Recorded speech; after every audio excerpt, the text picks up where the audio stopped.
Однажды мы задали себе простой вопрос: что останется после нас?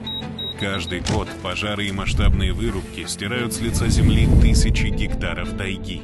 Природа больше не успевает восстанавливаться сама. Новые леса просто не успевают вырастать. Ей нужна наша помощь. И этот ответ стал нашим общим делом. За 2 года более 1000 человек высадили свой лес. 44 тысячи хвойных деревьев, кедров, елей, лиственниц и сосен. 13 гектаров новой жизни, созданных руками семей, волонтеров и предпринимателей. Сегодня семейный лес пускает корни на Алтае. Но наша цель — выйти за пределы региона и помогать природе восстанавливаться по всей стране.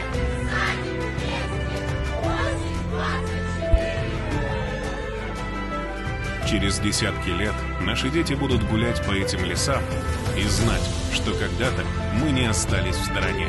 Семейный лес — это проект, создающий наследие за пределами нашей жизни. Именно сила сообществ, сила людей, все вместе мы готовы сделать большое доброе дело. И это самое главное, это, наверное, основной посыл, который мы оставляем своим детям и внукам. Приглашаем вас создавать эту историю вместе.